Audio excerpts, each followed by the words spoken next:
Voice reader Serena reads, Introduction for All About Myhat, The Hippy Trail, 1972 by Alun Buffry. I completed my university studies in chemistry in 1971 and, after an unsuccessful attempt at saving money, left the UK in cheap van along with 3 other guys and a girl, John, Keith and Mike, and Marion. None of us had much money or any real idea of where we wanted to go or why we wanted to go, but off we set. After an enjoyable few weeks traveling across Europe, we reached Thessaloniki in Greece, where I was given a hat by a barber who was standing in his shop doorway as we walked down the dusty street. He called me over and gave me this hat. It is Myhat and it has traveled with me to India and back in 1972 and other places since.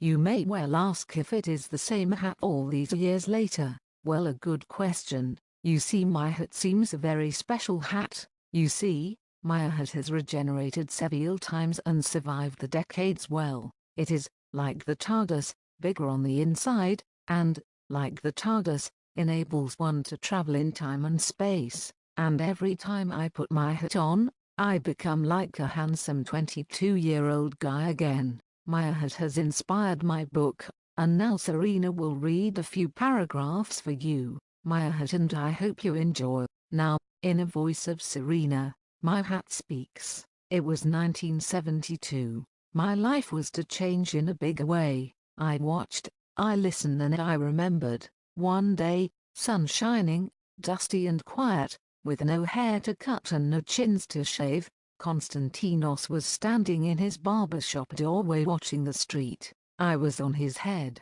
A group of young people was walking towards the outside of the shop, chatting and laughing. 4 males and 1 female. As they approached, I saw that 2 of the males had long hair. I wondered if they would come into the shop to get it cut. 3 of the young men wore hats. Well, I cannot say they were as well made as myself, but there they were. Whilst I had been left hanging there for months, those hats were out seeing the world. Konstantinos shouted something across the road. He was calling over one of the young men. He said to one, "I see you have no hat." The young man said that he did not have one, and suddenly I found myself taken off my head, briefly dusted, and presented to him by Konstantinos. The young man, whom I soon learned was called Al, put me on his head. I saw the world through his eyes, a world I sensed was very different to my life so far, a world of mystery, strangeness and adventure, a world that Al was exploring with plenty of new experiences, new people and new ideas. Brilliant. I had a new head. It was the 24th of March, 1972.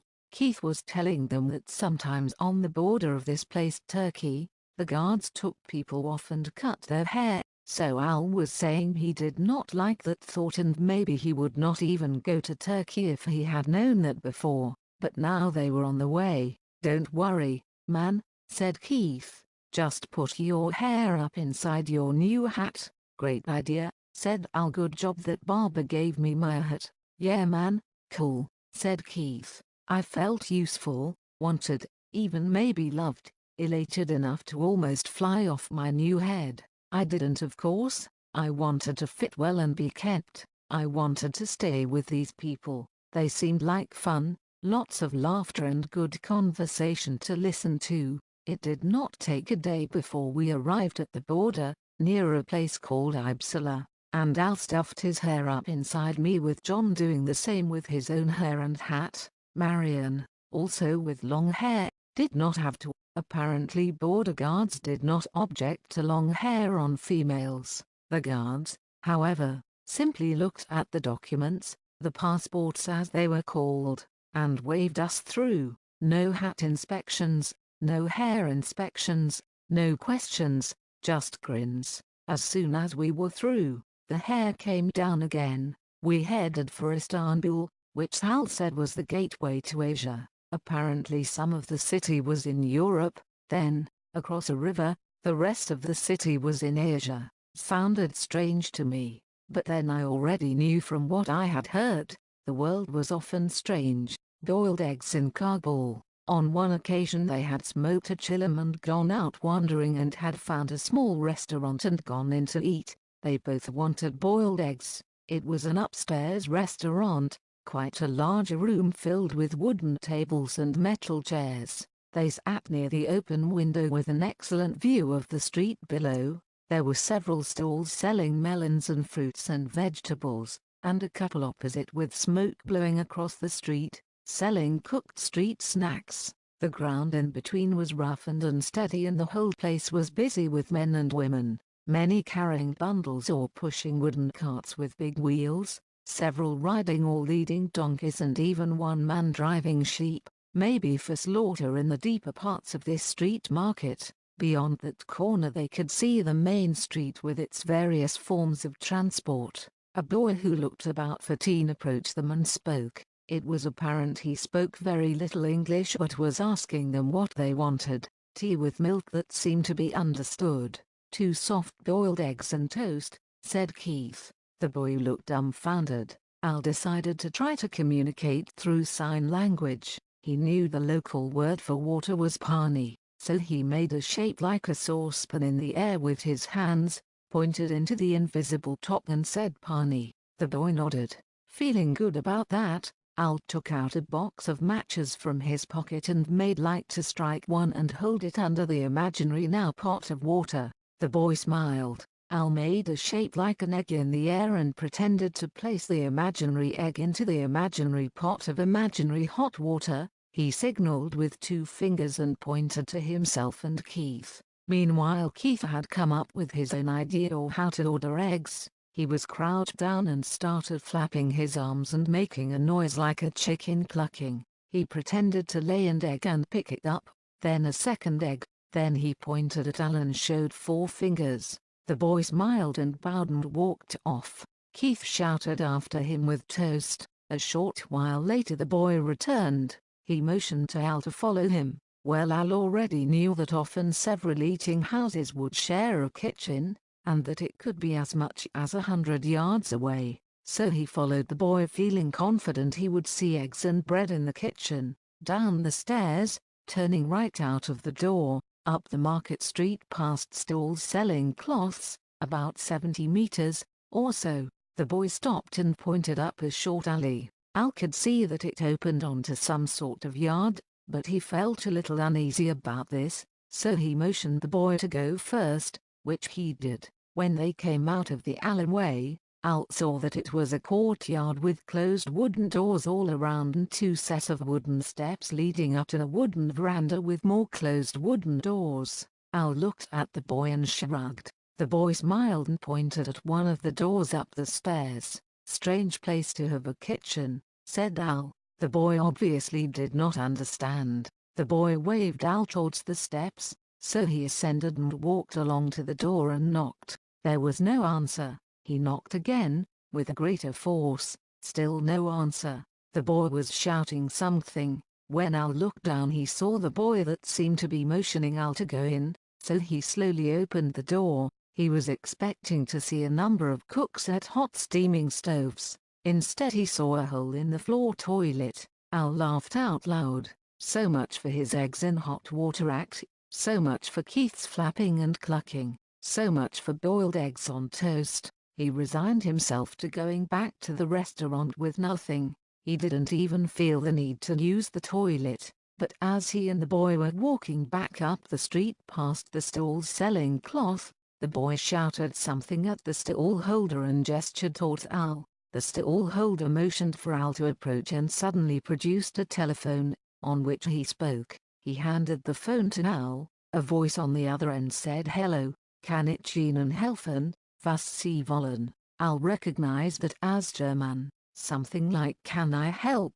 What do you want?" They had tried to teach him German in school for 2 years but he had had no interest and failed the exams. But he inevitably knew some words, and that included the words for 4, eggs, water and bread. 4 in Wasser mit Brot, bitter, meaning 4 eggs in water with bread, please. Ja, gut. Al handed the phone back to the stall holder, who listened and then told the boy. The boy laughed and pointed back up the street to the alley where the toilet was again, then at Al. As they walked back to the restaurant, the boy kept laughing. He was making a clucking sound. As it turned out, after Al had returned to Keith and they had laughed about the adventure, they were pleased to see the boy return with tea along with 4 eggs and a pile of toast, albeit the eggs were hard-boiled, but the lads did not care. A dip in the Ganges. Hard it were. After a while he found a bridge over the river Ganges.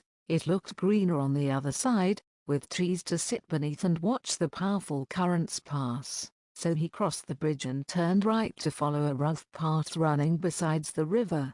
He spotted an orange-robed elderly and bearded man sitting cross-legged beneath a tree, a semicircle of younger people sitting facing him. Al knew that they were called barbers, as he himself had been called a few times. Maybe he's one of those guru teachers, Al thought.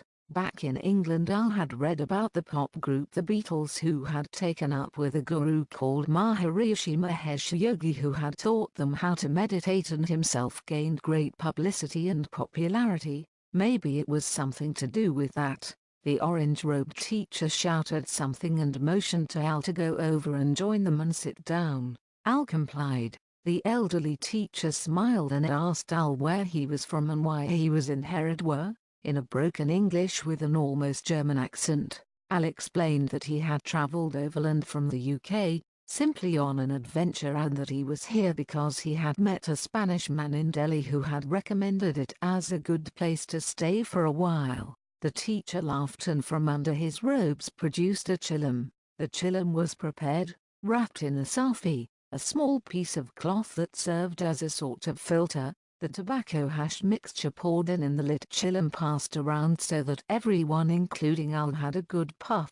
The teacher cum chillum maker, the barber, asked Al if he had a few rupees for another chillum. Al handed over a small note. A young boy suddenly appeared from amongst the nearby thickness of trees, took the note, ran off into the trees to return seconds later with a small lump of black hash which he passed on and which was instantly made into another chillum and smoked. Al stayed a short while, and as nothing was being said and he was quite high on the hash, he said his goodbyes and left, carrying on in the same direction as before. Within minutes he was sitting with another group under another tree, smoking again. This is the good life, thought Al, so high that he was beginning to feel like he was in a holy city in India, by the Ganges. He left the second group and walked some 100 yards before he had the idea that immersing oneself in the Ganges was supposed to purify the soul. Well, he mumbled under his breath, so only he and I could hear. Why not? It's hot and I'll soon dry off. Across the river he could see a long-walled building complex with steps going down to the river. As he got closer he could see steps going down on this side too. A few steps. I should be okay. The water was moving very fast. Al thought maybe he would not immerse himself, just splash himself all over. After all, I can't swim, so he put down his bag, took me off his head and put me on his bag, took off his sandals, and stepped down and into the water. With some hesitation, one step, second step, third step, then his feet were swept from under him. He felt himself falling backwards into the water which he knew would sweep him away. Too high to feel real fear, he envisioned the situation if he was to be swept down the Ganges. He would have to try to float. He had to hope he would be saved. But who would swim in this? How many bodies had ended up like this? Was this really holy water? As he fell he reached out and somehow managed to grab a chain that was attached to the land, maybe for mooring a boat.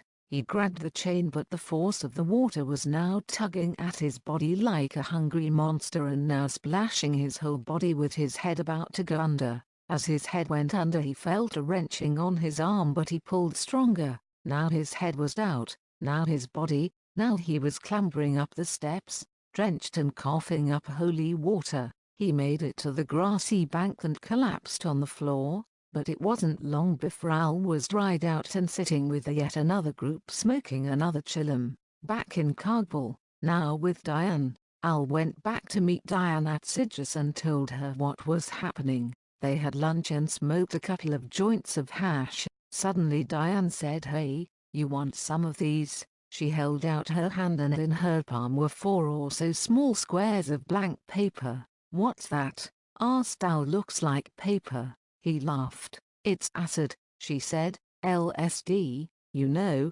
Lucy in the Sky. I got some from a French guy. He reckoned they are really good. Want to try? Al found her manner too seductive to resist. How many do we take? How strong are they? How long do they last? I've never done it. I don't know, she said. I have 4. You take 2 and I'll take 2. I think I'll just take 1 first time, he said. With that, Diane popped 1 small square of paper into Al's mouth. Suck it and see, she laughed. Al laughed and then frowned as he watched Diane put the other 3 squares into her own mouth. She washed it down with a fizzy drink. So this is going to be a trip, thought Al. He thought about the books he had read, Aldous Huxley and Timothy Leary, about LSD and other psychedelic drugs. There was that book by the guy that gave acid to dolphins and then took it himself and put himself into an isolation tank and had met beings made out of light. What was his name? Oh yeah, John Lilly's Center of the Cyclone. Oh, and the Carlos Castaneda's tales about a shaman that took psychedelic plants to make contact with beings on other levels. The Beatles, of course. Was that before or after they had gone to Rishikesh with the Maharishi Mahesh Yogi? The whole hippie thing was a lot to do with LSD and love and peace and flowers, so that is obviously what it's about, a good time, a spiritual time, just probably stronger than hash. He looked up from his thoughts and started to look around the courtyard. It looked different. Al thought that he hadn't noticed the bells hanging from the edge of the roof, or the bright red flower pots that held the small trees, and there seemed to be more flowers than before, yet he'd been there several times before. Some of the people there, the Westerners, started to look quite funny the way they were dressed. Bandanas. He hadn't noticed them. In Kabul, they all looked really out of place. Funny how so many were wearing blue jeans, including the 2 guys serving, and they had short hair. The customers all had long hair. Weird that people came here to Ziggy's to eat food they could get back home. Some of the people looked like people Al had known, or like mixtures of 2 of them. Several times he felt like shouting out to them, but then they moved and turned into themselves again. How strange, how funny. He started to laugh and turned to Diane to tell her his thoughts. She was looking at a colorful bird, some sort of canary, that was standing on top of a small green shrub, almost motionless, as she was. She looked mesmerized, so Al kept quiet, laughing again in his head. Al turned back to look at the people again. That guy looked familiar. As he looked at the guy stood up and walked over. "Hi," he said. "Are you Al?" Al felt a little uneasy at that. How did the guy know his name? "You from Norwich?" "I am Pete. Remember me?" "Pete Roscoe." "Wow," said Al. "You are Pete Roscoe?" "Yeah, I remember you, of course. I thought you were somebody that looked like him. I mean you." He laughed. Al had known Pete Roscoe back in Norwich but had no idea that he too would be heading for India. Pete had also known John and Keith. "How you doing, man?" said Pete. "How long you been here?" "Where you going?" Al answered. "I went to India with Keith and then I got sick, infectious hepatitis and dysentery, nearly died, had no money, on my own, inherited we're in the northern foothills, but I got to hospital in Delhi. I've been in hospital here too, just waiting to get some money to get home. I'm with Diane. I want to get her home too." He turned to introduce Pete to Diane. She was staring into a glass of fizzy drink and quietly giggling. "Hi Pete." Pete and Al chatted a while longer. Pete was on his way to India. Al gave him some advice about being really careful about what he ate and drank, to keep hydrated, and not to drink the Ganges. Then it was time that Pete said he would have to go as he had people to meet. They agreed to meet in the same place at lunchtime the next day. Al ordered another 2 teas with milk. It tasted weird, different. He didn't drink his. Then he felt it time to go and explore the streets. "Come on Diane," let's go for a walkabout. I want some of those spicy potatoes and corn on the cob I've seen. So they went outside to see the street. Where are we? Asked Diane. Ziggy's, Chicken Street, said Al. Or is it? Hang on, it's not Chicken Street. We must have come out of a different door, exclaimed Al. Wait a minute, there's that Kabul restaurant place. It is Chicken Street. Wow, it looks different. I never noticed all those ribbons and flags. Hey, be careful where you walk. There's holes all over the place. Hey, look at that donkey. It's only got 3 legs. Hey, this is great. Let's go look at Flower Street. Okay, said Diane. She wasn't saying much, but she had a big grin. She took hold of Al's arm. Don't let me fall down a hole. It's really tricky up here with the wind, she said. Al couldn't feel any wind and we were not high up at all. From the road, well, I guess if we're 6,000 feet above sea level we must be up here. 6,000 feet and climbing, he said for no real reason. So they strolled down Chicken Street towards Flower Street, looking in the shop windows and at stalls that Al thought he had never seen before. Everything except the road itself was much more colorful and shiny than he remembered, except the road had many massive piles of dung on it. As he looked, he saw a donkey adding more to it. All the local merchants seemed to be nodding and smiling at them today. Al thought they all looked like, well, they were on something. They were tripping too. Well, thought Al, I guess you've got to be on something to live here. It's like magic. They reached the end of Chicken Street where it joined Flower Street. It looked really busy with people that obviously weren't tripping. It didn't look magic at all. Dark and damp with too many hidden spots, thought Al. Despite the flowers, it was not inviting. Noisy too. Chicken Street had seemed very quiet. Probably all the shoppers were down here. Let's go back, or down by the river. We could see the mosque, he said. Yeah, let's go that way. To the mosque, laughed Diane. It doesn't matter where we land, we'll be okay. It seemed like hours before they reached the mosque and Al had to sit down. He sat on a low wall outside a building where he could see the mosque and got lost in thoughts about the good and bad of religions and how the bad side made it hard to believe, yet so many had fallen for religions,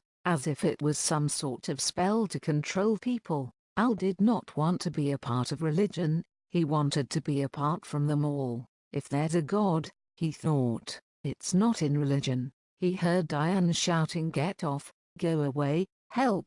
He turned to see Diane standing on the wall and below her were 3 dogs. They were jumping up at her in a friendly way, thought Al. It's okay, they are just trying to be friendly, just get down and pet them. No, they are trying to bite me. They won't leave me alone. They might have rabies, but they are only little, said Al. No, they are not, they are massive. They are not dogs, they are wolves. Help, please. She was really freaked. Al just shooed the dogs away. They went off down the street, stopped and looked back. Al shouted, go. Off they went, hunting for food probably. He helped Diane climb down. She hugged him. Well, obviously, 'cause she took 3, she's right out of it, thought Al. He grabbed her by the arm and they went back to Ziggy's where they could relax in a good friendly atmosphere and listen to some good rock music. Kabul streets at night, he said,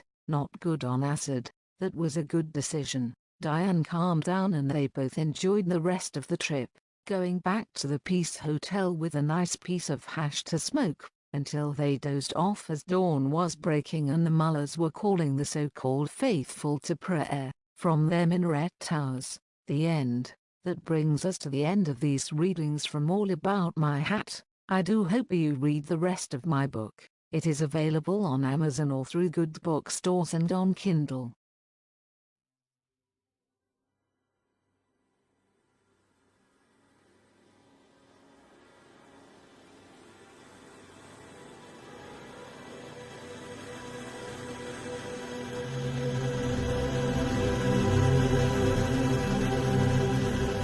Waltz, Lied 4, Waltz Letter 5.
pick our way through narrow alleyways and find a market selling fruit and gums and hash and all you want for cash. Guy comes past, shakes my hand as if I'm from the promised land. He smiles and grins, invites us in and shows us where to stand. It was 5 hours later, shit that guy could smoke, when we staggered into Ziggy's for some coffee and more dope.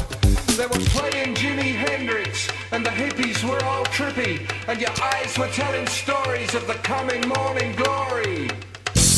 I wish my Western friends could see Afghanistan like this. Way back before the war, when the darkness closed right in. An old man sits and stares with rags around his feet. Walls scarred with bullet holes, now strangers fear to me. Down on Chicken Street.